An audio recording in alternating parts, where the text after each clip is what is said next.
The Galactic Council's annual assembly was a spectacle of interstellar diplomacy, convening in the colossal transparent citadel that orbited the lush, blue-hued capital planet of Torlax. This structure, a marvel of engineering, accommodated representatives of over 300 civilizations, each distinct in form and ideology. The assembly hall was a vast amphitheater with floating delegate pods, allowing each species the environmental comforts of their home worlds. Humanity, having joined the Council only a decade earlier, was represented by Commander Janice Raoul and her crew aboard the Vanguard, a ship that seemed more like a relic of past wars than a symbol of technological advancement. Its exterior was battered, a mosaic of patchwork metals and composites, reflecting the numerous skirmishes and harsh conditions it had endured. Inside, however, it was equipped with some of the most advanced human technologies, a fact not yet recognized by the broader galactic community. As Janice stood at the central podium, her image was transmitted across thousands of viewing spheres floating amidst the delegate pods. She began her presentation with an overview of Earth's recent achievements in space travel and defense technology, showcasing videos of the Vanguard navigating through asteroid fields and withstanding tests against experimental weapons. However, as the presentation progressed, a current of skepticism stirred among the assembly. Whispers filled the air, and soft laughter echoed through the hall. The skepticism reached a peak when Malrek of Krinox, a delegate known for his towering presence and 4 luminous eyes, voiced the doubt many harbored. "With all due respect, Commander Raoul," Malrek's voice boomed, amplified by the Citadel's acoustics. "These ships of yours, while no doubt sturdy, are they not a bit primitive for tasks that demand agility and advanced firepower?" The room filled with murmurs of agreement from many of the Assembly's members, their confidence in their own technological superiority unshaken. Janice, maintaining her composure under the weight of scrutiny, responded confidently, "Our ships may not match the elegance or raw power of some council fleets, but they are designed for resilience and versatility. We believe in their capabilities, and they have served us well under conditions that would challenge many others here." A soft holographic display was then activated by Janice, illustrating the Vanguard's internal systems, adaptive AI-driven navigation, an advanced human-made energy shield recently developed, and a hybrid propulsion system that combined ion thrust with warp capabilities, modest but effective for rapid short-range evasion. As you can see, while our technology may appear unrefined, it is both functional and innovative. We are prepared to demonstrate these capabilities, should the Council require. This statement, bold and unwavering, gradually shifted the atmosphere. Though skepticism remained, it was tempered by a burgeoning curiosity about what these seemingly rudimentary human ships could truly accomplish when put to the test. The Vanguard and its human crew stood ready, their potential underestimated, their resolve unshaken. As the session adjourned, whispers of potential demonstrations and exercises fluttered through the assembly, hinting at the challenges and opportunities that awaited. Several days after the assembly, the serenity of the Galactic Council's operations was shattered by a distress signal emanating from the outer edges of the Varkas Nebula, a sector known for its unpredictable space phenomena and largely uncharted territories. The signal was weak, desperate, and abruptly cut off, leaving behind an eerie silence that resonated across the Council's communications network.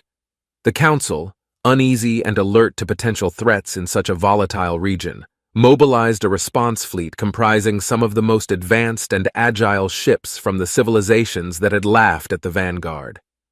These ships, sleek and powerful, represented the pinnacle of each member species' technological advancements. Commander Raoul and the Vanguard were also summoned to assist, more as a gesture of inclusivity than out of any expectation of their utility. Janice accepted the call with a grim determination to prove the capabilities of her ship and crew. As the fleet converged on the coordinates from which the distress signal originated, they encountered a sight none had anticipated: a cosmic storm, sprawling and violent, with vortexes of dark energy that tore through the fabric of space like rips in a canvas. Lightning bolts of dark energy arced unpredictably, and the nebula seemed to consume light itself.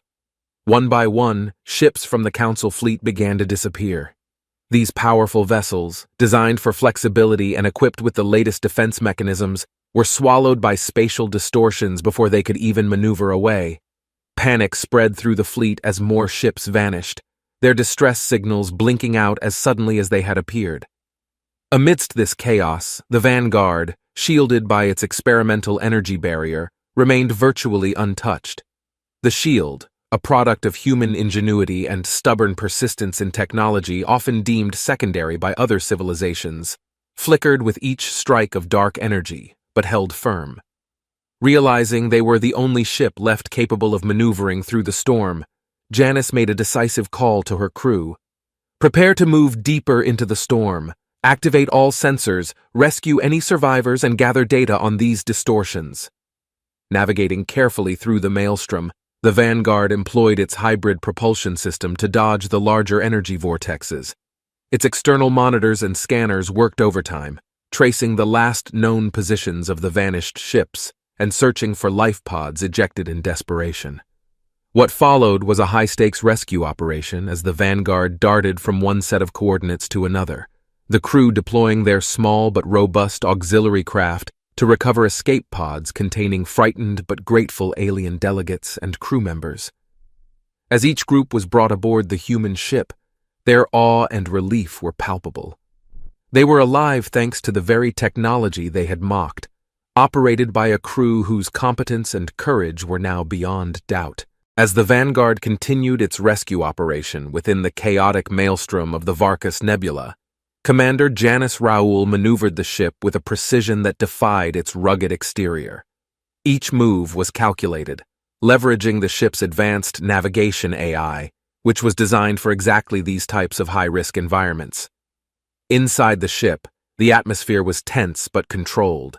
The crew, a blend of seasoned veterans and brilliant young officers, worked in perfect harmony, monitoring energy fluctuations and stabilizing the ship's experimental shield against the relentless dark energy storm. The rescue missions were fraught with danger. Each extraction required the Vanguard to stabilize near the spatial distortions long enough to retrieve escape pods. These pods, often spinning uncontrollably or caught in gravitational eddies, were challenging targets. The crew used tractor beams and precise manual controls to secure each one, a testament to their training and the ship's robust systems.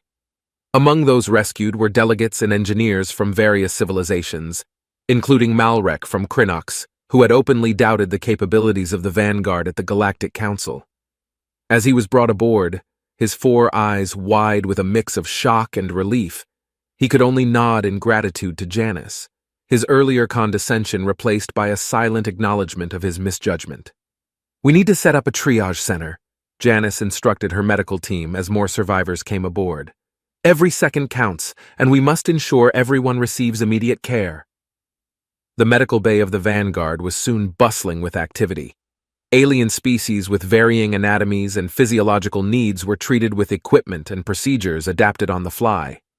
Human medics worked alongside robotic assistants to administer aid, showcasing not only human medical innovation, but also a profound respect for the diversity of life in the galaxy. As the Vanguard continued to weave through the nebula, its sensors picked up a faint signal, an anomaly in the storm that seemed both a source and a sink of the dark energy. Janice decided to investigate, hoping it might hold the key to understanding the storm and preventing further disappearances. "Adjust course. Take us closer to that anomaly. Let's find out what's at the heart of this storm," she commanded, her voice steady despite the unknowns ahead. Approaching the anomaly, the Vanguard's shield was pushed to its limits. The ship shuddered under the strain, but the human engineering held firm, a beacon of resilience in the unforgiving storm. As they drew closer, the anomaly resolved into a massive energy vortex, larger and more stable than the others.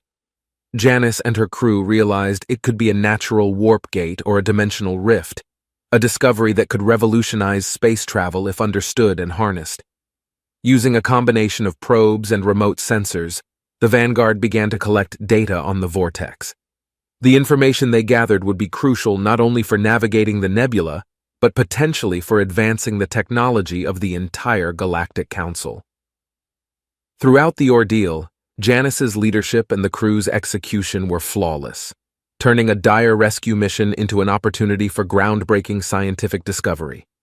As they returned from the edge of the anomaly with invaluable data and a ship full of survivors, the Vanguard had not only saved lives but had also earned a new level of respect among the stars. Back aboard the Vanguard, with survivors from various civilizations witnessing firsthand the capabilities of human engineering and bravery, the mood had shifted from desperation to one of cautious optimism. Commander Janice Raoul, now standing in her ship's conference room, prepared to address the impromptu gathering of the Galactic Council's members, who were still reeling from the ordeal. The assembly, a mix of alien species, looked on as Janice took the podium. The hall, usually reserved for strategic briefings and crew meetings, was transformed into a diplomatic enclave, echoing the higher chambers of the Galactic Council itself. "Esteemed members," Janice began, her voice carrying a calm authority, "today we faced a crisis unlike any other. It was not just a test of our ships and technology, but of our resolve and willingness to aid those in peril." She paused, letting her words sink in among the gathered delegates, including Malrek from Krynox, whose earlier skepticism had turned into nodding respect. "The Vanguard, a ship you once regarded as primitive, has proven its worth, not just as a vessel of war or exploration, but as a beacon of hope in the darkest of times." Screens behind her flickered to life, showing images of the rescues, the harsh conditions outside, and the scientific data they had gathered from the anomaly. The information was compelling, indications of a stable energy vortex that could potentially lead to new propulsion methods or even shortcuts through the cosmos. "We propose a new initiative," Janice continued, harnessing the momentum of the moment. "A joint venture to further study this nebula and its anomalies. With our combined technologies and shared expertise, we can turn what was once a navigational hazard into a valuable resource." The proposal was met with murmurs of agreement and thoughtful nods. The crisis had changed their perceptions, not only of humanity, but also of the potential for collaboration in the face of the unknown. Malrek stood, his voice amplified throughout the room. "Commander Raoul, we owe you our lives. Your ship's resilience and your crew's bravery have opened our eyes. Krynox supports your initiative. Let this be the dawn of a new era for the Council, one where no technology is deemed too simple and no species too young to contribute." One by one, other delegates voiced their support, their earlier doubts dissolved by the evidence of human ingenuity and the pressing need to understand the dangers that lurked in the Varkas Nebula. As the meeting concluded, plans were set into motion for what would be known as the Varkas Initiative. Ships from various civilizations, equipped with the best of both human and alien technology, were to be dispatched for further exploration and study. The Vanguard was at the heart of this new fleet, not just as a participant, but as a leader in a united venture. Janice felt a deep sense of pride as she looked over her crew, who were busy coordinating with alien technicians and scientists. Their work, once overlooked, was now crucial to the future of the Galactic Council. As the fleet prepared to depart, a new sense of camaraderie and respect had been forged among the stars. Humanity, once an underdog in the vast arena of galactic politics, had proven its worth and stood ready to lead a mission that could change the course of interstellar relations. The Vanguard and its crew were no longer just representatives of Earth, but pioneers at the frontier of a unified galactic endeavor. The newly formed Varkas Initiative, under the leadership of Commander Janice Raoul and the Vanguard, set out into the depths of the Varkas Nebula once more. This time, their mission was not one of rescue, but of exploration and discovery. The fleet was a remarkable assembly of vessels, each outfitted with the best technologies from across the Galactic Council, representing a true integration of interstellar capabilities. The Vanguard led the way, its sensors and shielding systems upgraded with contributions from alien technologies that had been proven inferior in the nebula's harsh conditions. Janice watched from the command deck as the fleet moved in a coordinated formation, each ship complementing the other's strengths. Their first objective was the massive energy vortex, the anomaly they had encountered during the rescue mission. Scientists from various species including human physicists and Krynox energy specialists, worked together in the Vanguard's expanded lab to analyze the data collected. As they approached the anomaly, their instruments began to pick up unusual readings. The vortex seemed to be a natural warp gate, possibly a relic of the universe's violent early epochs. This discovery presented an incredible opportunity. If they could understand and harness the vortex's properties, it could open up new realms of space travel, allowing for faster-than-light travel across vast distances. "The implications of this are monumental," Janice mused aloud, discussing the findings with Malrek and Dr. Liena, a renowned physicist from the aquatic planet of Hydrex. "We could be looking at the key to unlocking new territories and civilizations." The team deployed a series of probes into the vortex, each equipped with advanced telemetry to withstand the extreme conditions. The data streamed back in real time, feeding into the Vanguard's mainframe, where it was analyzed by the combined expertise of the fleet's best minds. Meanwhile, the fleet explored other parts of the nebula, discovering rich gas clouds that could serve as fuel sources, rare minerals floating in asteroid fields, and even signs of previously unknown life forms. Each discovery was catalogued and shared, the excitement palpable among the crew as they realized they were charting what could become a new frontier for all their civilizations. Throughout these explorations, the fleet encountered minor threats and anomalies, testing their readiness and adaptability. These challenges were met with a shared resolve, as the combined fleet operated not just as a collection of ships from different worlds, but as a unified entity with a common goal. Months into their mission, the Vanguard and the Varkas Initiative fleet returned to Torlax for a historic session of the Galactic Council.